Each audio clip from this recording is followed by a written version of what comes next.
Ok, ahora sí, a partir de ahora ya estamos grabando. Bueno, de nuevo, bienvenidos, ¿verdad? Y voy a suspender a quien toque el video por el tema de conexión.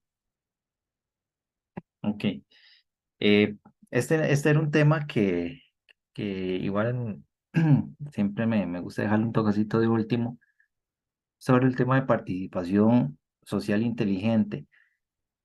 Eh, Ustedes si cuando revisen el material o hagan búsqueda de temas de participación social, participación comunitaria, participación activa, etcétera, siempre van a haber posiciones generando alguna adición a los conceptos o una crítica, ¿verdad? Pero eso depende mucho del proceso histórico que se ha llevado con el tema de participación como tal. Eh, Y al final yo quise eh, involucrar un poco esto sobre participación social inteligente porque es lo que tratamos nosotros a través de la institucionalidad de salud pública y del Ministerio de Salud de generar más. Eh,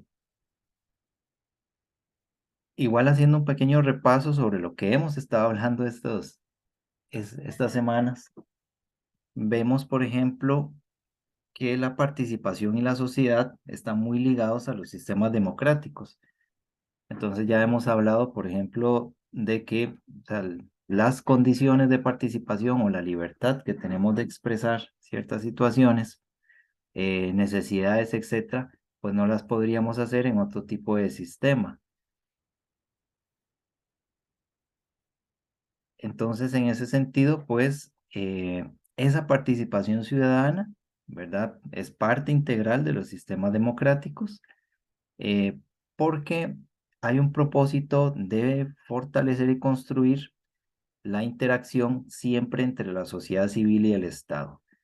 Eh, Hace varios años atrás, ¿verdad? Que era con políticas de incursión, de desarrollo estatal, etcétera, en donde era el Estado quien mantenía la pauta y las comunidades eran partícipes de una forma más pasiva.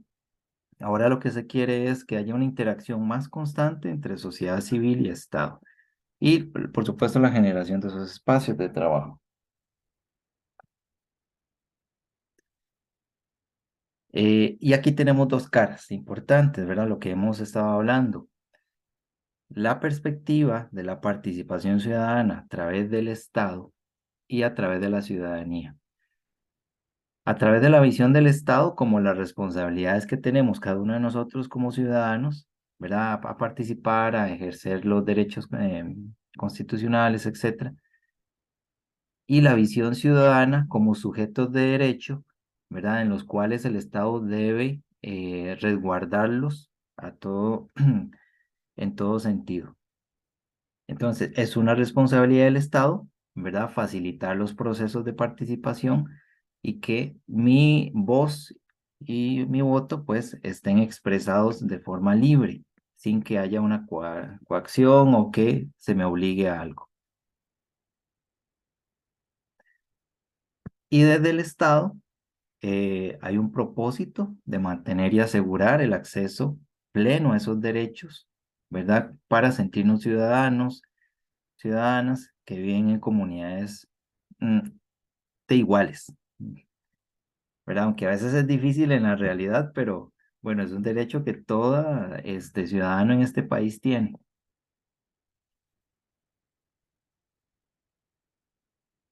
También el tema de participación social, hemos visto que es un producto social, es un producto histórico, ¿verdad? Y como salubristas ambientales, sabemos que hay una gran variedad de elementos o interacciones constantes, ¿verdad? En esa complejidad que tenemos como sociedad. Entonces hay creencias, hay valores, hay conceptos, hay enfoques, ¿verdad? Que nos van moldeando y nos van permitiendo de una u otra manera conceptualizar esa parte de participación, cómo me incluyo yo dentro de la sociedad. y tiene que ver también con una visión de mundo. Entonces, constantemente, pues estamos siendo bombardeados por una gran cantidad de determinantes sociales, pero también construimos nuestros propios conceptos, ¿verdad? Con las experiencias que vamos desarrollando en el camino. Eh, y por supuesto, esa participación también tiene que ver, en el caso nuestro, con una participación social en salud, ¿verdad? Bajo el contexto determinado de deliberación, de negociación, concertación, toma de decisiones y la organización como tal, ¿verdad? De esas acciones colectivas.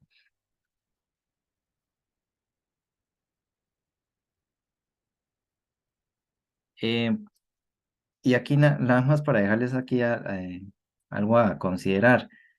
Esa participación social en salud, ¿verdad? Muchas veces se ha visto cuestionada en nuestros sistemas sociales en salud porque se cree que esa participación es depositaria de la intervención y de los ajustes de las propuestas que el gobierno, las instituciones, establecen a través de reglamentación. Por supuesto, ¿verdad? Que nosotros tenemos una obligación de acatar normativas, etcétera, políticas públicas, pero esa normativa eh, más recientemente se ha tratado de construir con una participación un poco más activa. No desde la manera en que se establece un reglamento, pues hay que acatarlo, pero yo no sabía, no tuve injerencia en ese reglamento y me afecta directamente, etcétera.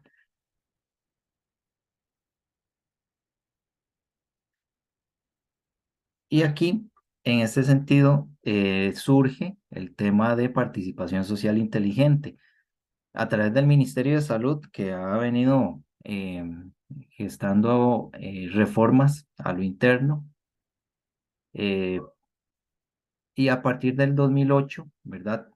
Se trata de generar acciones que no son excluyentes para la población bajo ese nuevo modelo que se ha estado trabajando de conceptualización y estrategia en la Rectoría de Producción Social de la Salud.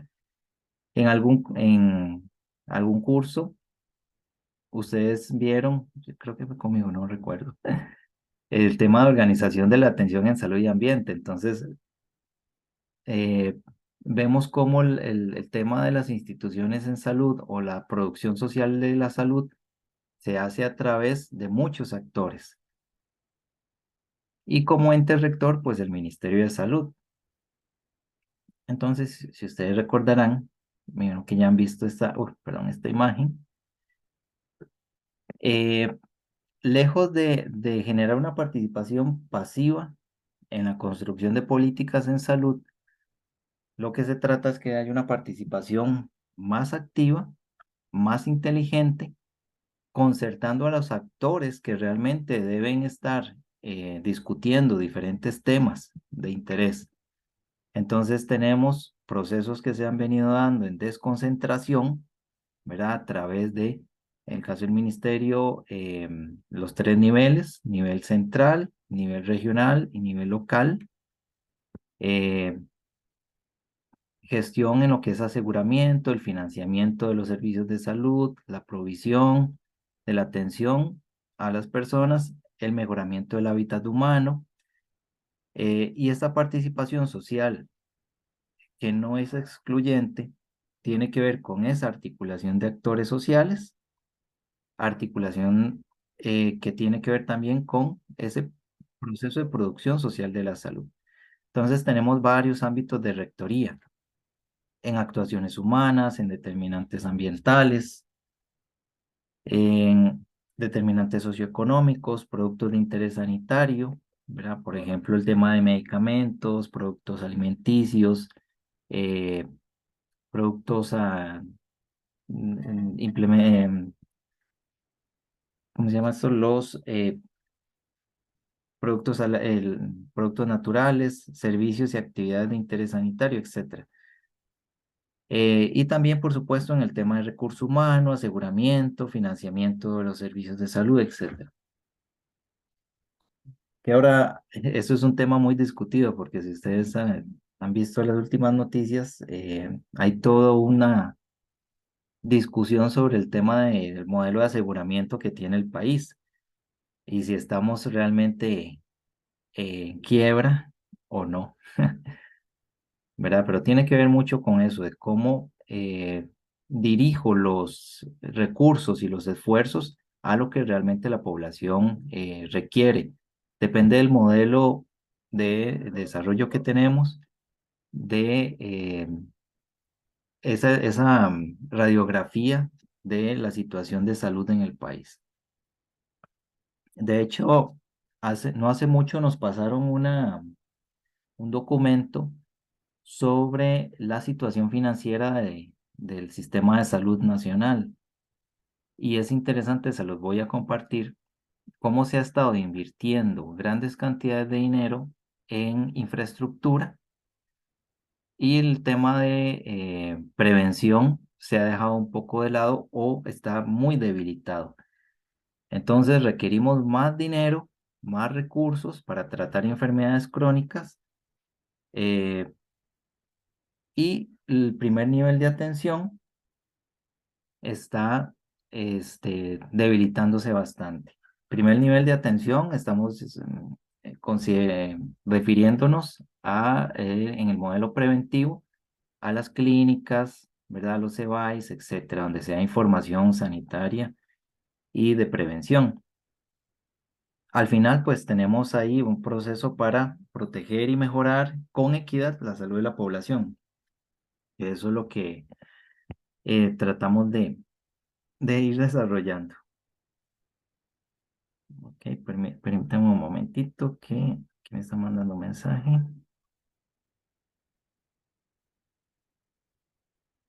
Ok.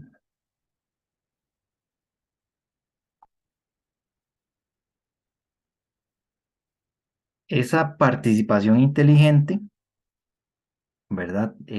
Tiene que ver también con esos esfuerzos que son más concretos, proactivos, ¿verdad? No reactivos eh, y sistemáticos para esa construcción de una cultura de no exclusión.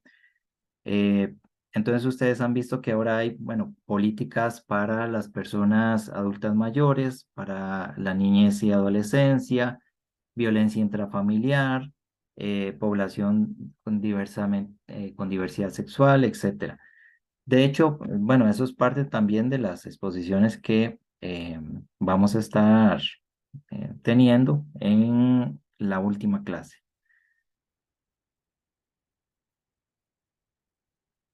Y aquí lo importante es que esta participación social inteligente, cuando ustedes la escuchen mentar, ¿verdad? Considera, por supuesto, que la comunidad es el espacio geográfico para intervención.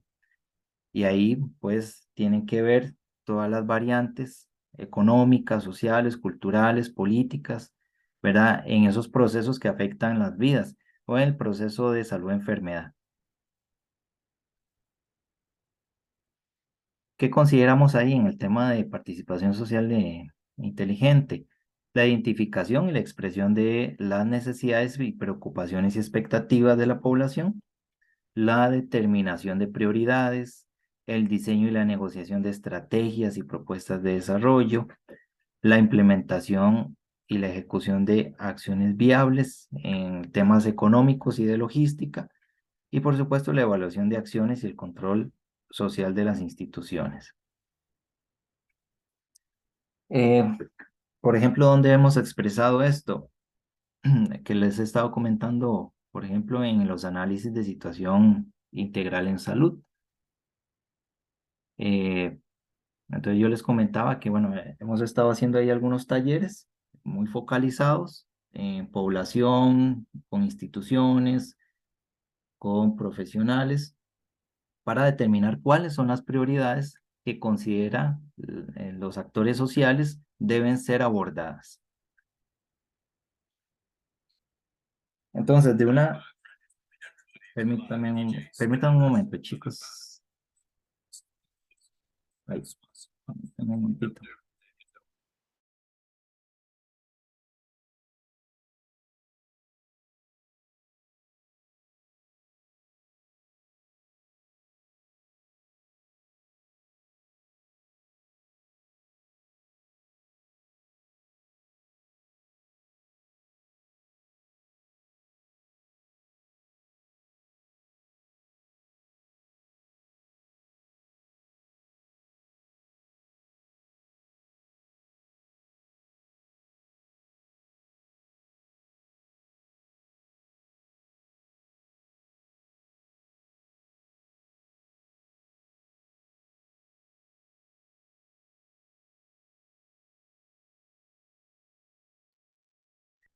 Ya que estoy de vuelta, perdón chicos.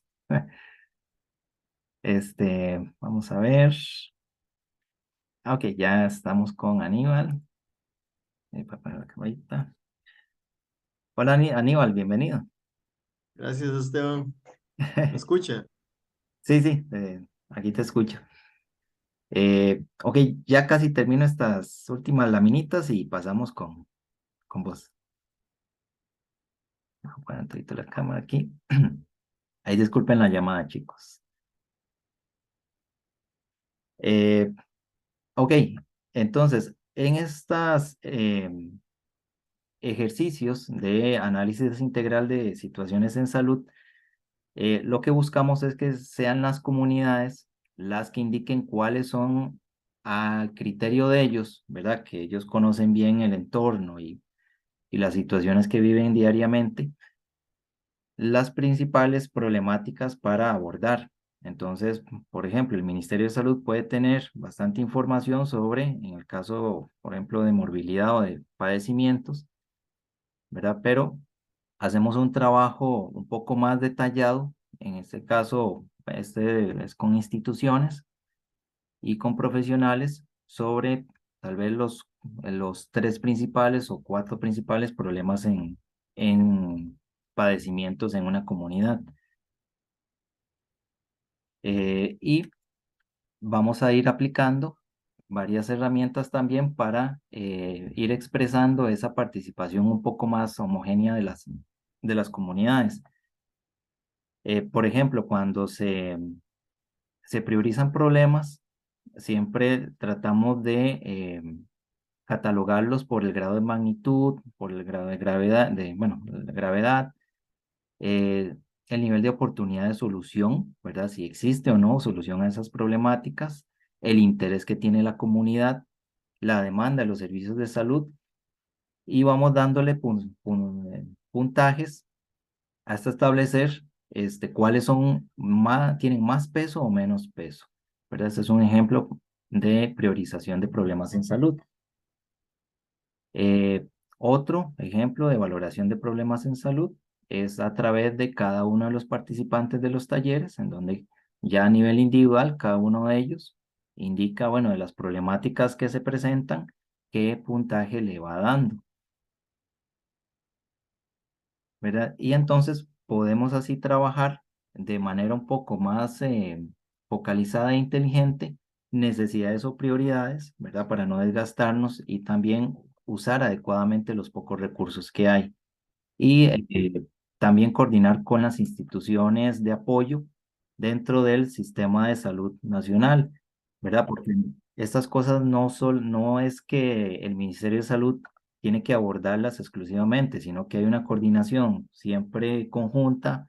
Hay temas que le tocarán o son un poco más competencia de las municipalidades, del Ministerio de Agricultura por el tema de fitosanitario, etcétera. Entonces hacemos esas coordinaciones y generamos un poco más de fuerza en las acciones que se generen. Al final también, pues lo que buscamos en este tema de participación ciudadana es que se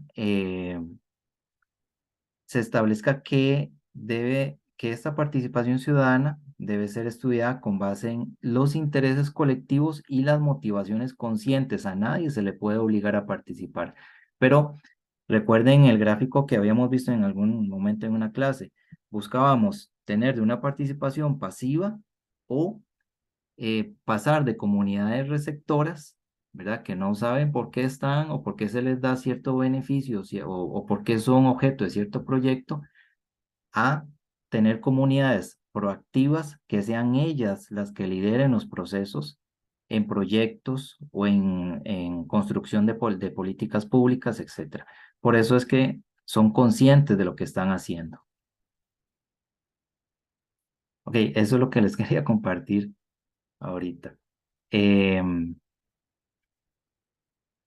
ok, permíteme, vamos a ver. Ok, este, bueno, una vez que ya, para que no se cansen escuchándome a mí, este, quiero darle la bienvenida a Aníbal Torres. Aníbal, no sé si gustas presentarte y si ocupas ahí proyectar algo, pues ahí me indicas para darte eh, el control como anfitrión. Claro, gracias Esteban. Y disculpen ahí que me incorporé tarde, de hecho, que compartir los atestados a ustedes, al final nunca lo logré. Bueno, adelante. Este, un gusto, mi nombre es Aníbal Torres, yo soy de acá, oriundo de la zona de Monteverde. Mi formación es geografía, yo soy geógrafo de base con un enfoque en ordenamiento territorial. A pesar de eso, me he desempeñado en múltiples áreas, pero todas con un punto de coyuntura ahí como la parte de gestión comunitaria. Entonces lo he hecho desde diferentes instituciones, principalmente desde el sector ONG, pero muy de cerca al gobierno local. Entonces, por ahí he estado trabajando ya por más de 17 años con el Instituto Monteverde y en los últimos 4 años prácticamente con una comisión enfocada en el tema de resiliencia o cambio climático que se llama Corclima. Eh, entonces, igualmente gestionando proyectos vinculados al tema del territorio de diferentes formas. Perfecto, muchas gracias. De hecho, bueno, con Aníbal ahí hemos estado trabajando en varias cosas. En algunos momentos ahí nos vemos o tenemos reuniones.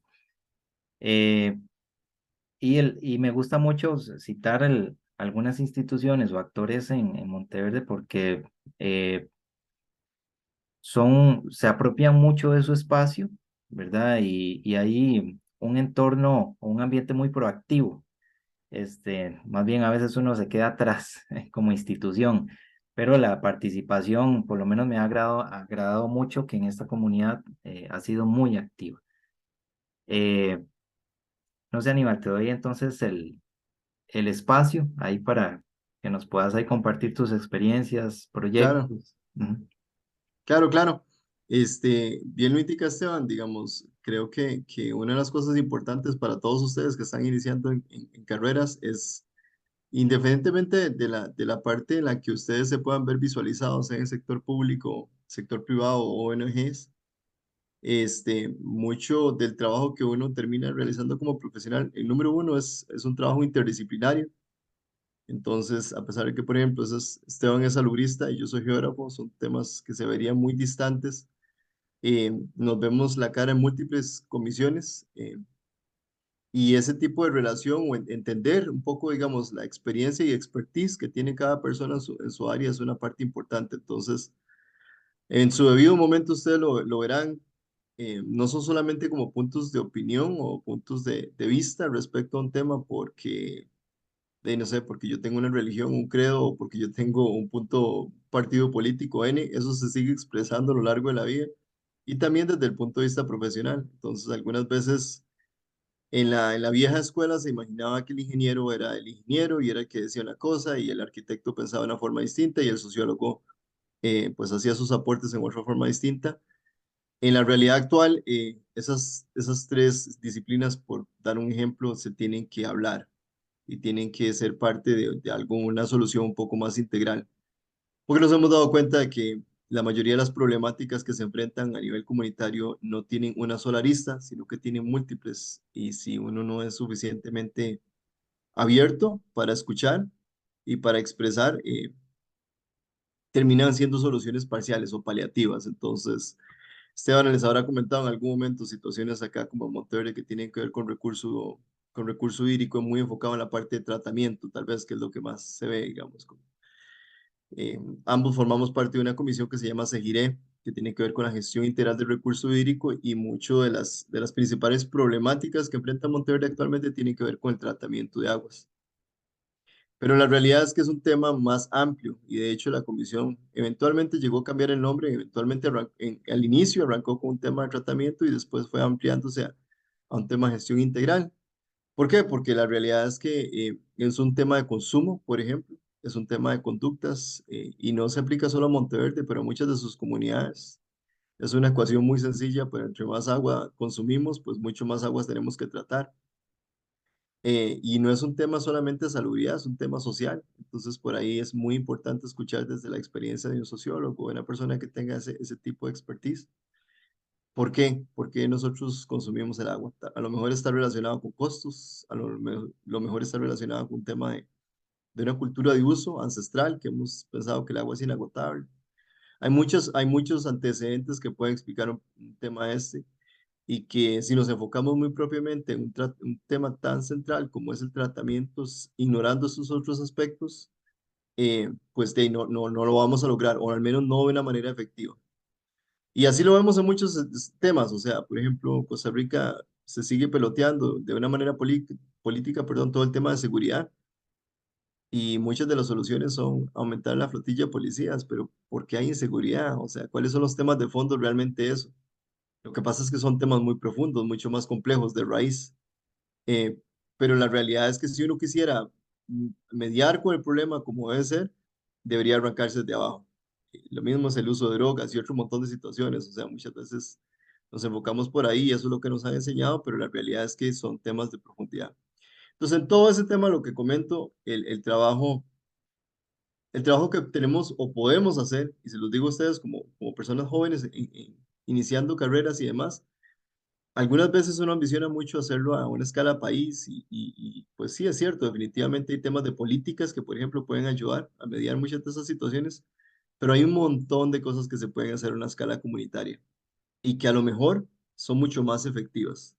En ese sentido, digamos, no quiero decir que Monteverde es un modelo perfecto, muy lejos de eso, o sea, tenemos un montón de situaciones con las cuales lidiamos, pero lo que quiero decir es que definitivamente es una comunidad que ha venido dando la lucha por mejorar situaciones de base y con un trabajo no solamente interdisciplinario, pero interinstitucional, porque los recursos son muy limitados. O sea, no vivimos en las Europas ni en los Estados Unidos, en donde existen recursos para muchas de estas situaciones y que, bueno, hay instituciones que le dan seguimiento, que le dan temas, seguimiento a temas de seguridad, salubridad, etcétera. O sea, temas sociales de base. La realidad nuestra es muy distinta en Costa Rica. Tenemos recursos muy limitados. Ustedes habrán escuchado todo el pleito en este momento con el FES. Tenemos que pelear por los recursos, inclusive a nivel de educación, para poder tener o contar con una educación pública de calidad. Entonces, cuando se imaginan eso a una escala de comunidad, pues no, o sea, hay que pelear con las uñas y sabiendo que los recursos son muy limitados, no vale la pena redundar esfuerzos. Entonces, por ahí es importante, por ejemplo, articular con el Ministerio de Salud para que se haya una campaña, que esa campaña vaya canalizada, ojalá con el aporte de otros actores claves en la comunidad y que el Ministerio de Salud no tenga que hacer todo el desgaste, que no sea Esteban el que tiene que lidiar con toda esa situación, sino que tenga el respaldo de otras personas y de esa forma ser mucho más efectivos a la hora de llegar a la población. Es un poco, digamos, de lo que rescato a grandes rasgos, digamos, de lo que es el trabajo a nivel comunal. Es un trabajo que, nuevamente, repito, tiene que ser abierto para escuchar múltiples sectores. Uno no se puede cerrar a nada más a escuchar su ego desde su formación profesional. Es un trabajo que debería, en casi en la mayoría de los escenarios, ser interinstitucional, muy bien articulado para poder ser más efectivos. Y enfocado, aunque uno no ser tal vez cerrarse, digamos, a la comunidad en el sentido de que es una realidad muy local. O sea, sí hay situaciones o problemáticas muy enfocadas a su realidad, pero también tratar de articularlo desde la política nacional. O sea, no es ligarnos de esa parte. ¿Por qué? Porque, por ejemplo, si uno está tratando con temas de desecho y manejo sólidos, hay una ley que le da un cuerpo a uno, le articula para tener mucho más incidencia. y entonces en ese sentido es importante mantener ese vínculo eh, con la realidad nacional o con las leyes y políticas que existan para respaldar, pero a sabiendas de que los recursos sí van a ser muy limitados y que no las soluciones o que la mayoría de las soluciones no vienen de afuera, tienen que venir de adentro. Especialmente porque ya lleva un poco más de nombres y apellidos. O sea, si ustedes son de San Carlos, pues algunos será. En San Carlos se ven realidades muy distintas a las de Monteverde. Y aunque el tema de salubridad, para decir algo, sea muy generalizado en algunos casos, hay matices muy particulares de San Carlos que pues ustedes como locales serán quienes le puedan dar ese trasfondo, no nadie más que ustedes. Entonces es muy importante poderle poner ese carácter personal a cada uno de los proyectos o propuestas que se estén realizando en la comunidad para darle respuesta a situaciones. Por ahí más bien dejar el espacio abierto para consultas. O no sé, Esteban, si quiere que profundicen algo más. Sí, muchas gracias. Hablábamos en algún momento en el curso sobre, bueno, la evolución del tema de participación que va ligado también a un proceso de desconcentración de la institucionalidad para lograr empoderar un poco más a las comunidades y que tal vez las decisiones no vengan desde un nivel central o un poder central, como se hacía hace muchos años, ¿verdad? Que era una única institución puesta en el gran área metropolitana y de ahí salían muchas decisiones que afectaban a las comunidades y ellas no tenían mayor incidencia. Eh, y eso también se ha venido ligando a nuevos modelos de desarrollo, ¿verdad? No tanto el desarrollo lineal Ujú, comercial, sino que ahora estamos hablando de economía circular, estamos hablando de permacultura, estamos hablando de modelos que les sirven más a las comunidades para esa dinámica que hay interna, ¿verdad? ujú. Y el mismo tema de economía circular, etcétera. No sé si nos podrías ahí comentar algunas experiencias que has tenido a través del instituto o otros esfuerzos o Corclima en estas nuevas modalidades de participación más activa, Ujú. ¿verdad? Hacia las comunidades. Sí, esto es todo un tema, digamos. Hay múltiples escalas en las que uno podría valorar un poco más el modelo económico. Y no es como criticarlo, digamos, hay situaciones N, o sea, que tal vez uno está manejando masas. En lo particular y una opinión muy meramente personal, yo creo que en la medida en la que uno pueda proponer una economía mucho más localizada, y digo bajo esto, darle mucho más protagonismo a las pymes o MIPYMES, por ejemplo, esto asegura, por un lado, mucho más participación de línea base, o sea, poder aumentar nuestra clase media. Ya ustedes ahí eventualmente se van a ir dando cuenta de esto, pero el músculo principal que mueve este país es la clase media y va cada vez viéndose más estrecha. Las clases altas tienen una serie de privilegios y ventajas y la clase pobre pues tiene muchas circunstancias que las limitan, ¿verdad? Y por ende requiere más bien del apoyo de estas otras dos en teoría, pero la realidad es que la mayoría de la clase media es quien le da el peso económico, el músculo, son quienes pagan impuestos, son quienes le da mucho el movimiento económico y, por ejemplo, eso se vio muy claramente en la pandemia. Gracias a esa clase media, pues mucho del turismo se mantuvo activo en lo largo del país y rehabilita e incide en otro montón de aspectos. Tal vez lo que quiero decir con esto es que entre mucho más vecinos como ustedes, mientras más carniceros existan localmente, mientras más costureros existan localmente, pues esa plata sigue dando vuelta. Caso Monteverde históricamente fue un lugar que fue lechero por muchos años, antes de que llegara el turismo, por muchos años, digo más de 40 años, eso fue el principal motor económico y eso garantizó que la plata siguiera dando vuelta a la comunidad. O sea, tanto los productores de leche como la misma gente que trabaja en la fábrica como tal, pues invertían y reincidían en la economía local. Eventualmente la economía llegó a cambiar a un modelo turístico, más aún una gran parte, digo más de un 80% de la economía siguió siendo manejada por locales, o sea, segunda o tercera generación. Significa que el abuelo, el hijo y el nieto forman parte de ese círculo. ¿Qué garantiza eso? O sea, ¿por qué eso es diferente a una zona franca? Porque esa zona franca, aparte de la fuente de empleo que genera, no genera más para el país. Esos fondos se fueron de aquel país. Tanto así que ni siquiera parte de los impuestos se quedan en el país.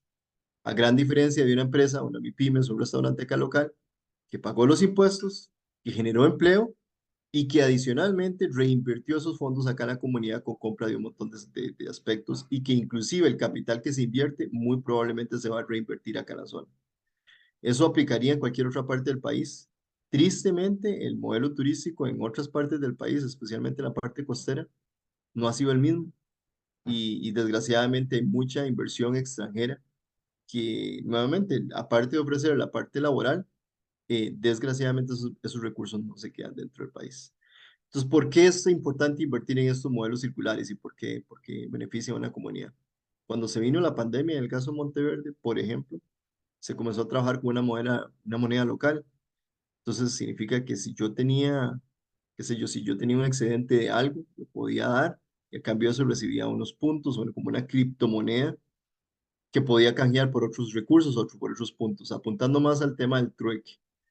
Eh, y alguno dirá, bueno, pues ¿y eso en qué me beneficia? ¿O cómo se come eso? O sea, si yo no tengo plata y no la puedo ir a gastar en algo.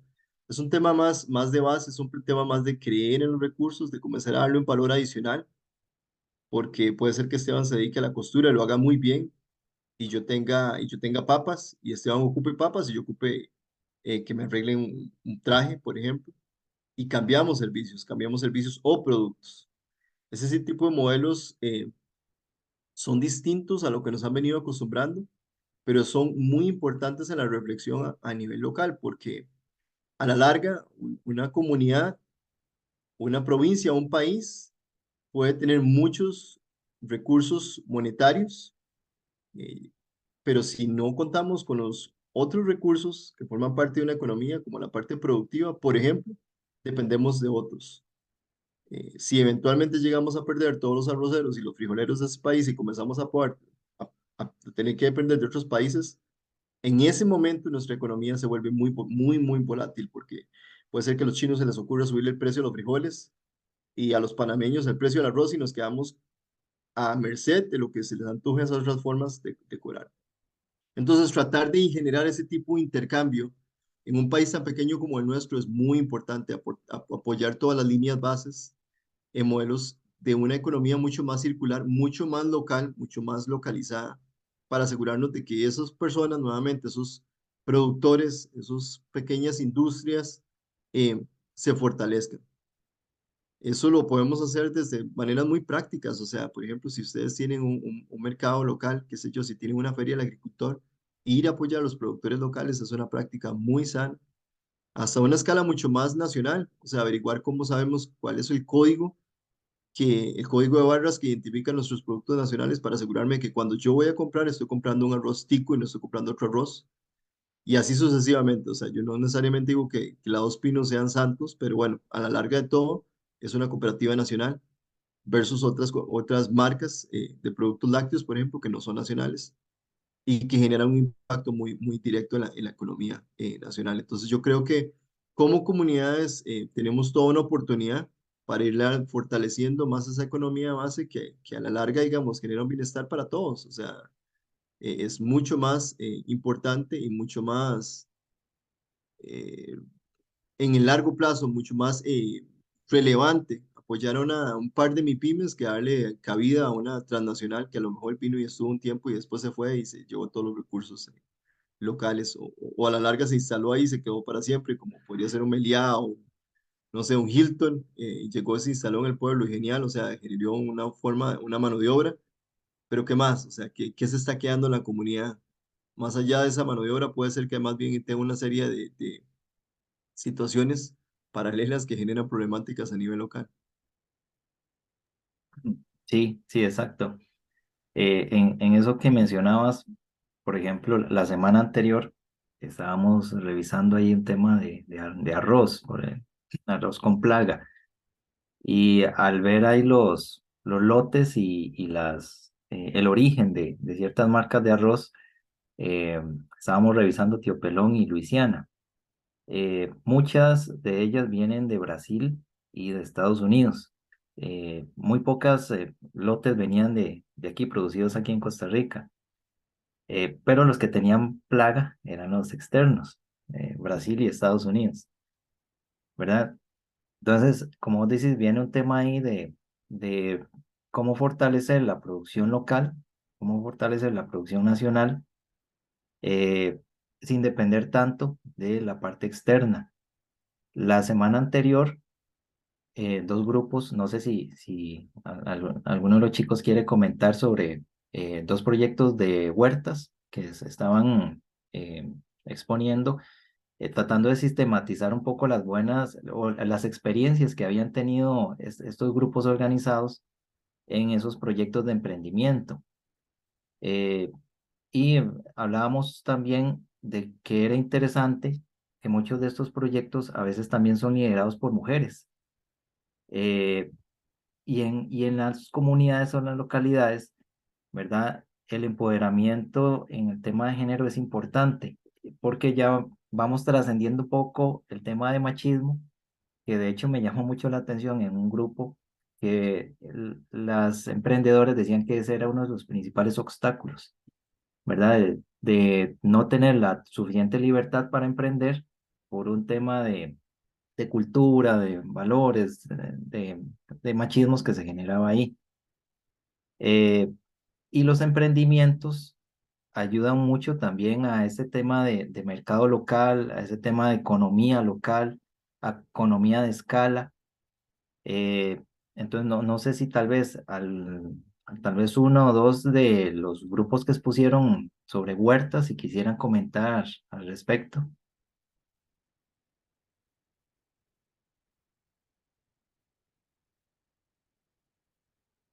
Los escuchamos, chicos.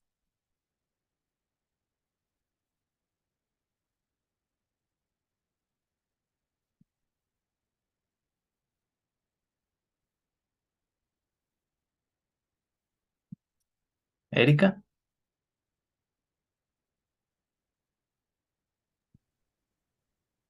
Como, ¿cómo se organizan y así, profe? Como en general, o Eh, como qué específicamente quiere que comente.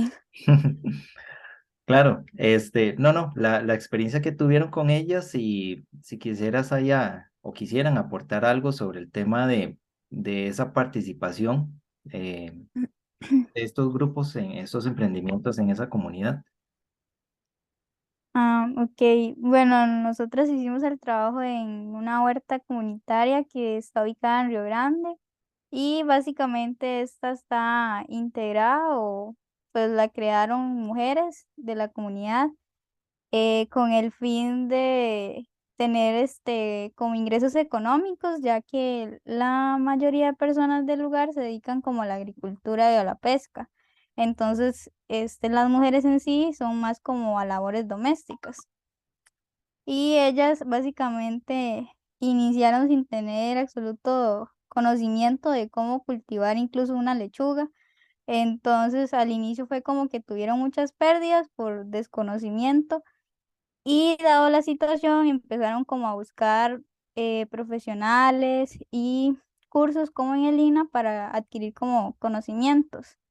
Uno de los temas que ellas nos mencionaban que era como muy complicado era el tema económico, porque básicamente no tenían pues los recursos necesarios para la compra de los equipos y demás.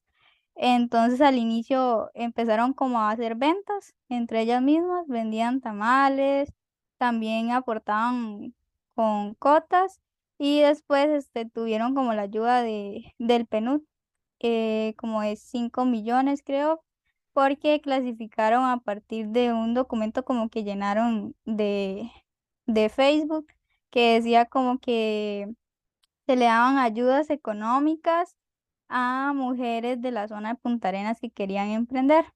Y ahora pues la huerta como que se ha extendido y ofrecen los productos no solamente como a la comunidad, sino también a los restaurantes e incluso a un hotel que se encuentra muy cercano y pues es grande. Entonces, actualmente cuentan con camiones y son 7 mujeres y solamente tres hombres, ajá.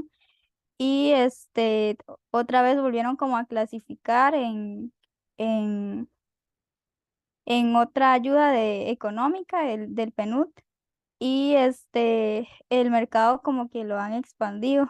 Y una de las cosas que ellas siempre, bueno, resaltaban cuando le hicimos las preguntas es que sin duda les gusta, pues se sienten bien realizando dicha labor y que incluso le gustaría como realizar este tipo de actividades en otras comunidades o que se diera a conocer, ya que se ofrecen productos sanos y frescos y pues se sabe que son más saludables que los productos que contienen gran cantidad de químicos, por ejemplo. Entonces todo lo hacen con métodos orgánicos y durante el proceso también se dieron cuenta que los invernaderos funcionaban mejor que los microtúneles, porque los microtúneles hacía que llegaran plagas porque estaban como más al aire libre y como es una zona muy caliente, no los protegía como de esas condiciones. Entonces al final se dieron cuenta que, por ejemplo, los invernaderos era como lo más útil para cultivar esos productos. Rica, ¿dónde se ubica Quebrada Grande de Punta Arenas? ¿En qué parte está eso? ¿Qué Río cantón o Grande de distrito? Paquera es. Río Grande, Paquera. Ok, Ajá, en Paquera. Paquera. Muchas gracias. Sí, hablábamos de eso, que es interesante, ¿verdad? Que uno pensaría tal vez, hay muchas limitantes, es una zona rural, no hay mucho impulso de las instituciones, pero ese componente de participación más el apoyo que den actores clave, en este caso ONGs, la misma institucionalidad, pues apalancan mucho este tipo de proyectos y los vuelven exitosos de alguna u otra manera o un referente para otras comunidades. Eh, por ejemplo, aquí les comentaba a ellos en el tema de pandemia, cuando hubo el tema de escasez de productos y muchas familias volvieron otra vez al tema de huertas. Incluso se transformó un redondel de toros en una huerta comunal.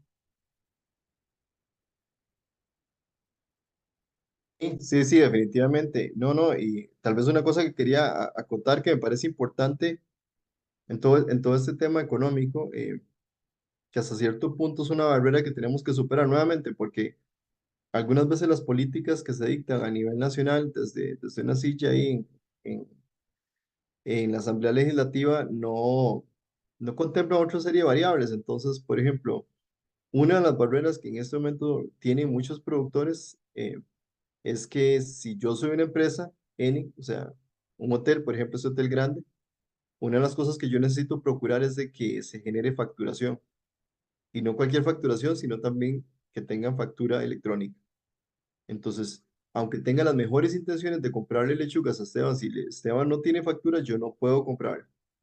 Y eso ha sido un portillo, una barrera muy fuerte para muchos productores que de hecho ha echado para atrás mucha gente del sector productivo, porque número uno, no tenían ese nivel tecnológico, o sea, el nivel académico de muchas de estas personas es muy básico, entonces no, te digo, o sea, pensar en facturación digital, incorporarme al MEI, y incorporarme a Hacienda y comenzar a generar mis propias facturación y la plataforma que tiene Hacienda es bien compleja y pagar un adicional para tener una plataforma más sencilla tiene un costo mensual, cuando lo que yo vendo son 30 lechugas a la semana, automáticamente me saca del juego. A no ser de que sea que el vecino me compre sin pedirme una factura, pues difícilmente va a pasar.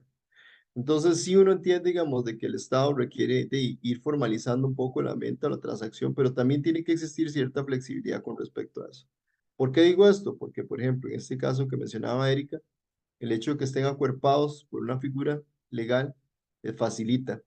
Eh, Costa Rica ha satanizado mucho el cooperativismo, pero yo soy fiel partidario de que si la cooperativa se hubiera manejado de una buena forma, caso concreto del caso Dos Pinos, sería una herramienta muy importante para poder que acaparar y darle sombrilla a un montón de productores pequeños, productores cafetaleros, productores de huertas, etcétera, etcétera, que reciban no solamente incentivos del Estado, pero ante todo que no los metan dentro de las mismas sombrillas, que no es lo mismo Chiquita y Limón o una empresa como Dol sembrando piña en la zona norte que doña Juanita Pérez, que sienda 30 lechugas y quiere ver cómo puede generar un apoyo a la familia de ellos, ¿verdad? Que no es que se va a hacer millonaria de eso y que no es que va a facturar 3 millones por mes, no, no, si es una cosita pequeña, es el señor que vende quesos ahí, el que vende queso.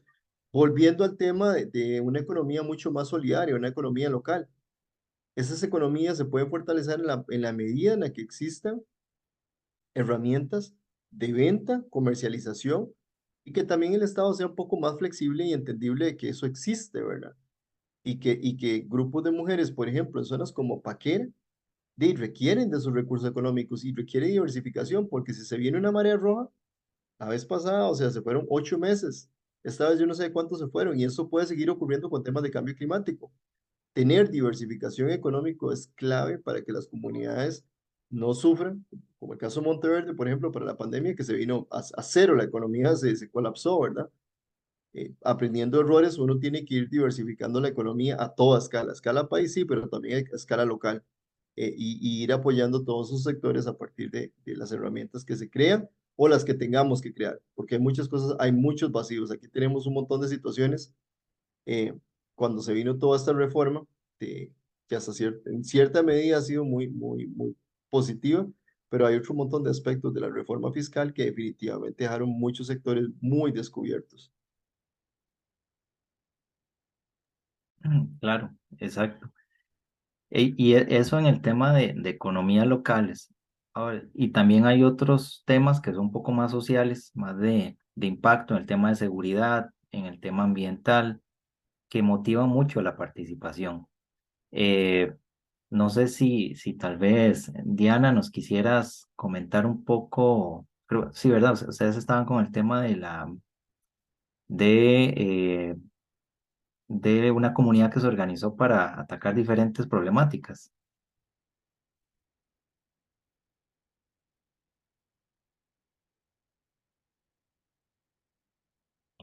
Profe, no sé si se refiere al grupo de Oh, Stephanie o al grupo de nosotros. Daniela, perdón.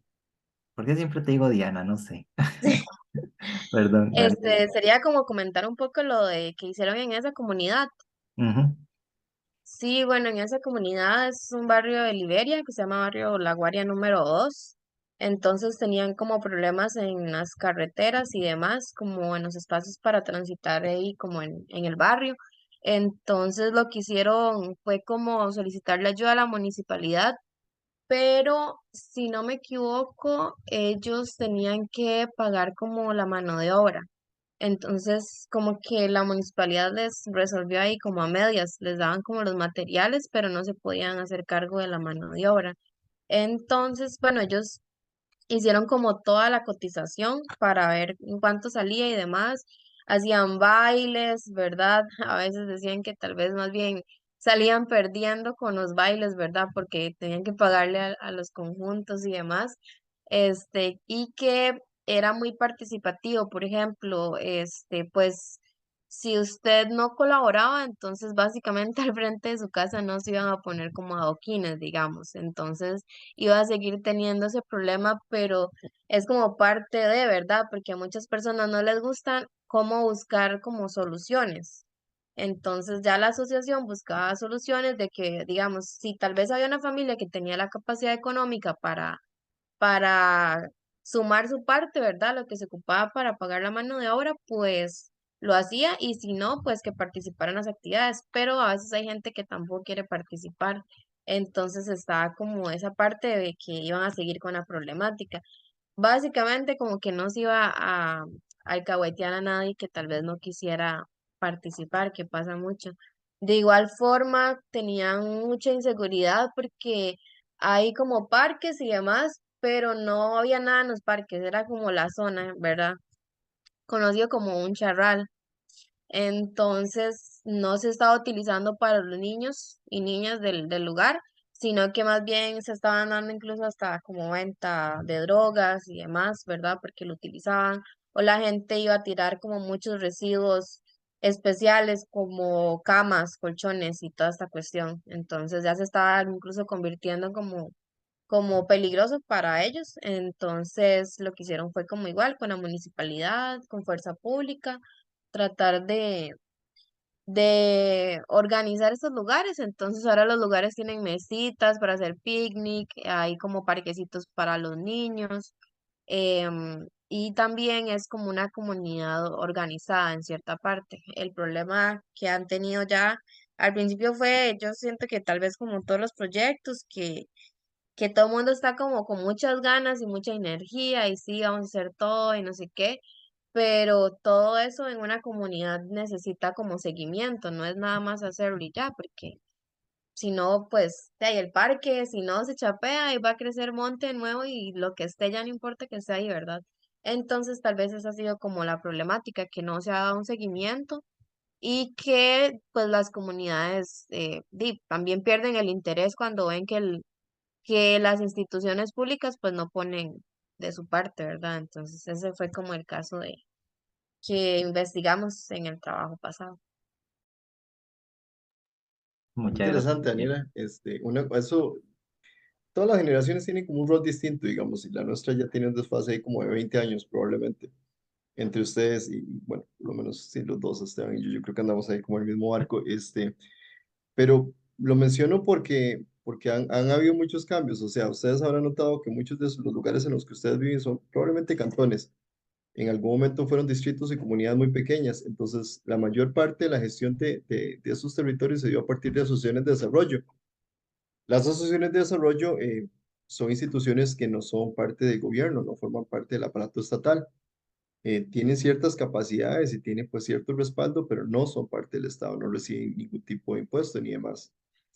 Y funcionaron muy básicamente, o sea, la gente, estoy hablando inclusive mis papás y mis abuelos trabajaron en las comunidades para hacer caminos, aparte de estas organizaciones, y de ir literalmente a ellos mismos a arreglar los caminos y demás. En mi generación en lo particular, y esto ocurre a lo largo del país, o lo puedo ver en múltiples casos, nos hemos ido recostando mucho al modelo del Estado, y lo que no quiero decir con esto es que el Estado no tenga responsabilidad en lo más mínimo. Yo soy partidario de que es a Dios rogando y con el mazo dando, o sea, hay que reclamar los derechos, pero involucrándonos, porque por ejemplo, a nivel comunitario, si en la escuela las cosas están mal y nadie se involucra en la junta de padres, ¿cómo va a mejorar esa situación?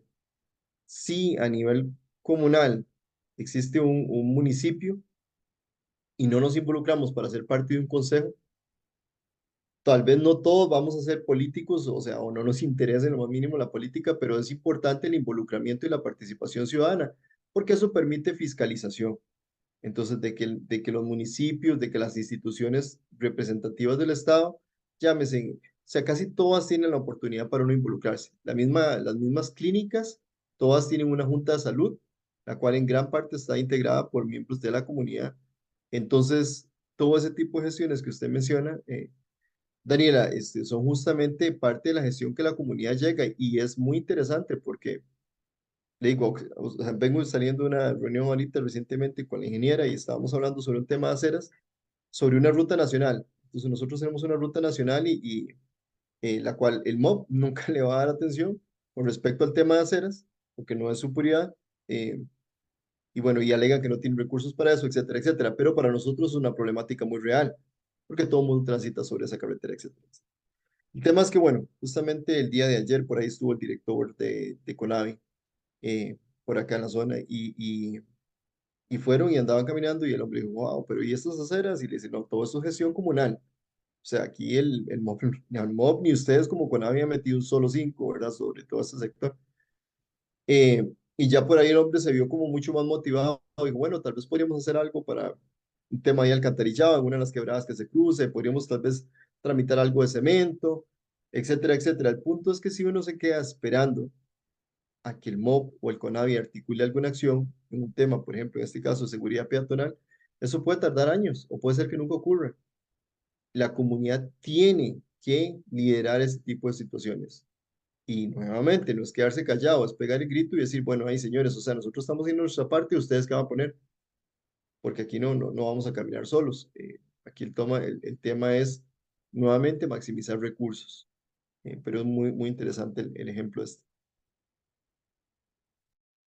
Sí, y aquí hay algo también importante, lo que vos apuntabas en que estos modelos de participación que eran muy de comunidad, muy de apropiación de esos espacios, muy de la vida que se conocía en todo mundo, ¿verdad? Y se ha ido perdiendo un poco. y el tema del relevo generacional, ¿verdad? Porque yo les comentaba comentábamos ahí en el grupo que si uno va a una asada, eh, la junta es, ¿no?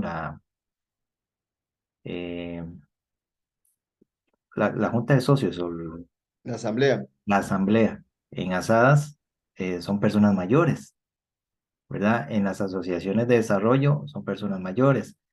En los consejos municipales cuesta un poco, pero sí, bueno, sí hay, pero no es tan frecuente ver personas jóvenes incursionando en el tema de política. Y política en el sentido de que todos somos políticos de una u otra manera porque tenemos que negociar siempre, ¿verdad? Muy diferente al tema de politiquería, pero siempre somos seres políticos.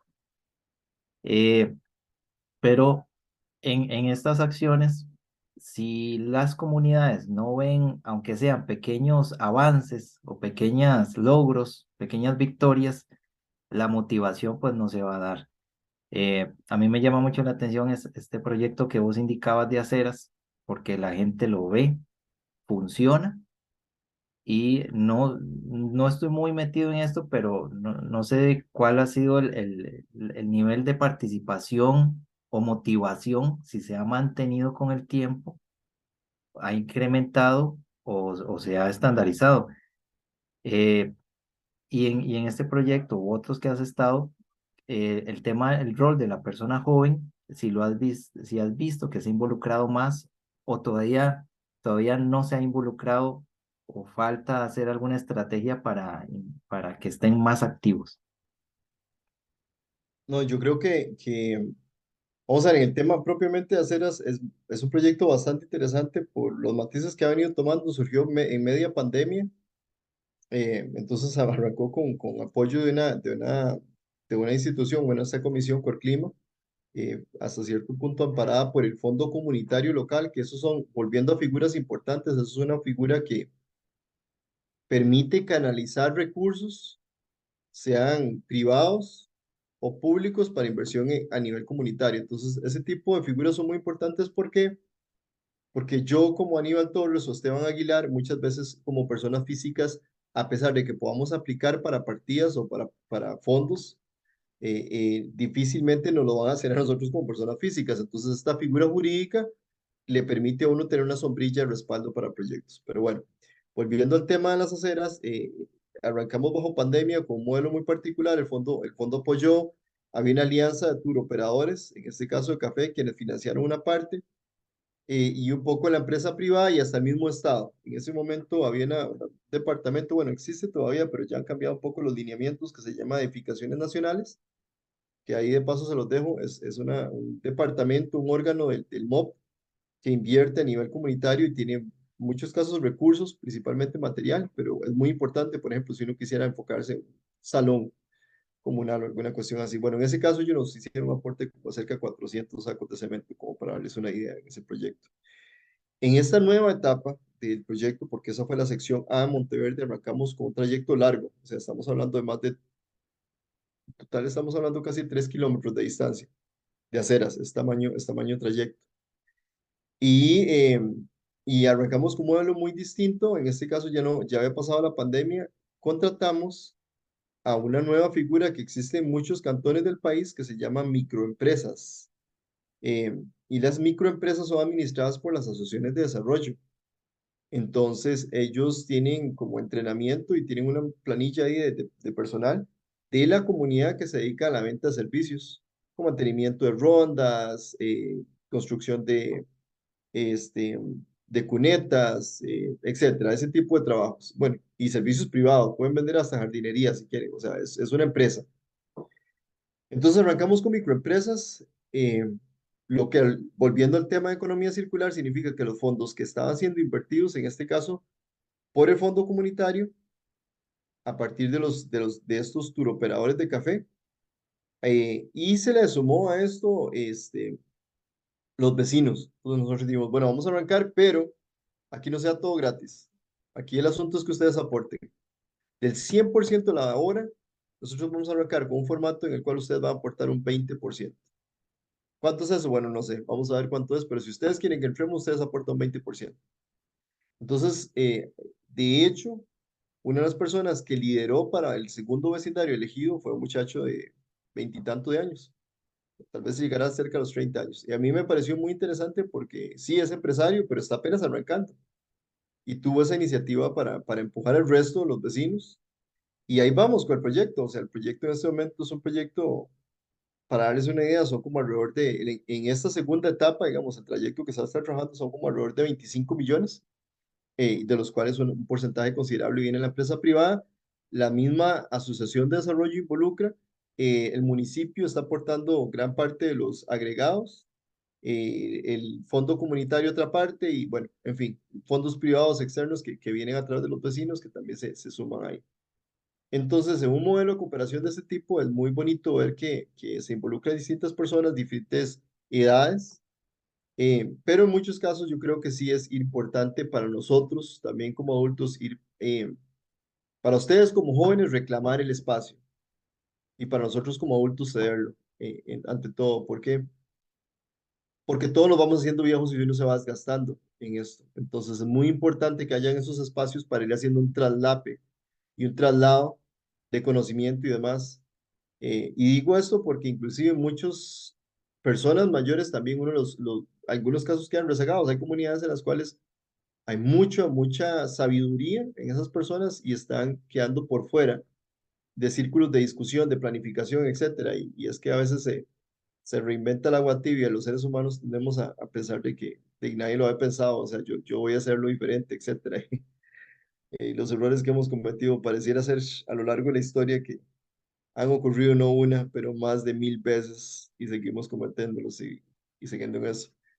Este, yo no sé si hay como alguna otra pregunta, yo me tengo que retirar, pero en general nada más quería agradecer el espacio, Esteban, por permitirme. Pues bien, disculpen ahí que me haya aprovechado, yo tengo a hablar mucho, pero, pero nada, es un gusto saber que ese tipo de espacios de construcción en la educación siguen existiendo para no hablar de estos temas que son tan importantes, en todas las escalas, en sus comunidades, inclusive a nivel de hogar. Claro, Aníbal, muchas gracias. Sí, de hecho, bueno, Daniela, ahí indicaba en el tema de que aplica lo de siempre están los mismos, pero nadie más participa, ¿verdad? Y creo que, o sea, nos ha pasado a nosotros con el tema de comisiones, que a veces estamos siempre los mismos.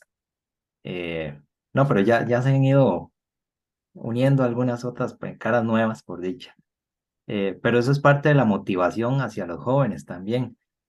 En algún momento hablábamos también de los nuevos valores socioambientales y de conservación que están aflorando, ¿verdad? Ahora somos un poco más conscientes en el tema de qué consumimos, cómo nos cuidamos, en el tema de valores ambientales, en el tema de contaminación, pues eh, la tachamos un poco más, ¿verdad? Entonces, pues ahí vamos cambiando el chip y en el tema de las nuevas generaciones, pues de ahí esperamos sí que sea un relevo con bastante fuerza, especialmente por los retos que se vienen en cambio climático.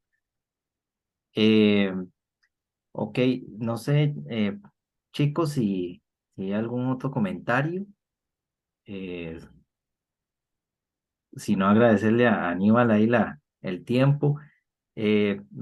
Quise invitarlo a él porque él ha estado muy activo y participativo y ha liderado muchos proyectos comunales, y también por el ejemplo muy preciso en que el tema de participación no se ciñe a una profesión, sino que todos en alguna otra manera siempre aportamos un conocimiento desde nuestro expertise, ideas, análisis desde diferentes perspectivas, ¿verdad? Tanto ustedes como profesionales, futuros profesionales en salud ambiental, como cualquier otra carrera, ¿verdad? Siempre va a tener algo que decir en el tema de participación y gestión de proyectos, tanto comunales, regionales o nacionales.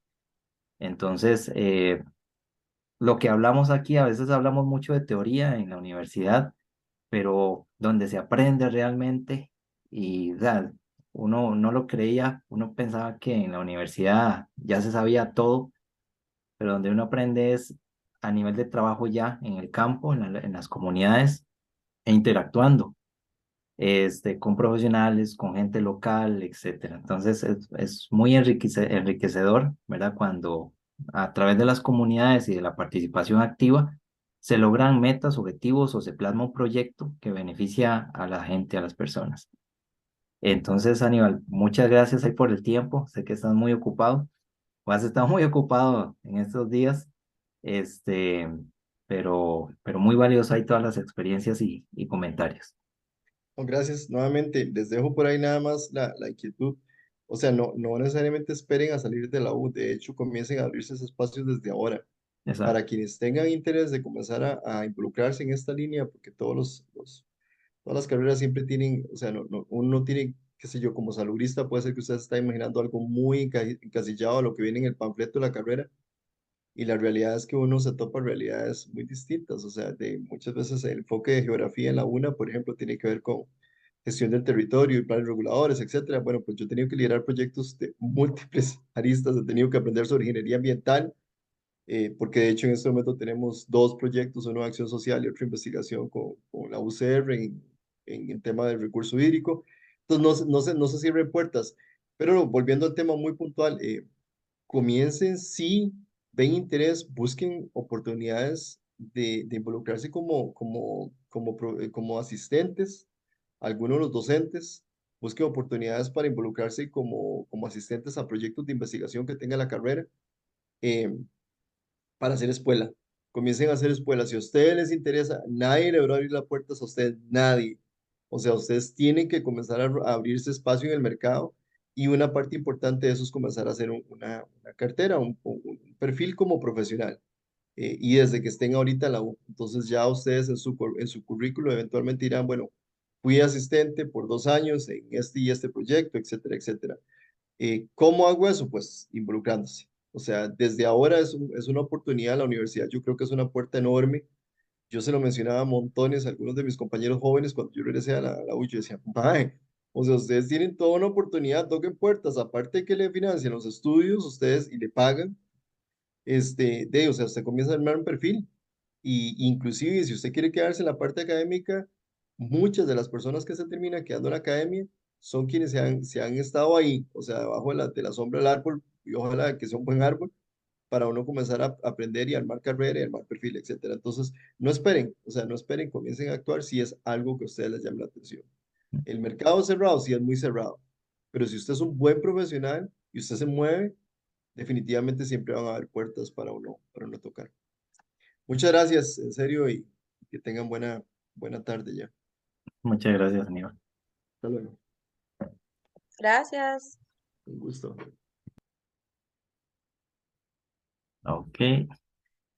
Bueno, chicos, pues bueno, espero que haya sido de provecho. Más que todo era compartir la experiencia en campo de colegas, no, de otras profesiones y también dentro de la participación plena comunitaria, ¿verdad? Que muchos profesionales estamos metidos. Y creo que, como les digo, esto atañe a todo nivel, nivel local, nivel regional, nivel nacional, ¿verdad? Y siempre ese tema de participación, o sea, les voy a insistir siempre, es un tema fundamental para el éxito de cualquier proyecto, emprendimiento, análisis de alguna situación ambiental o de salud.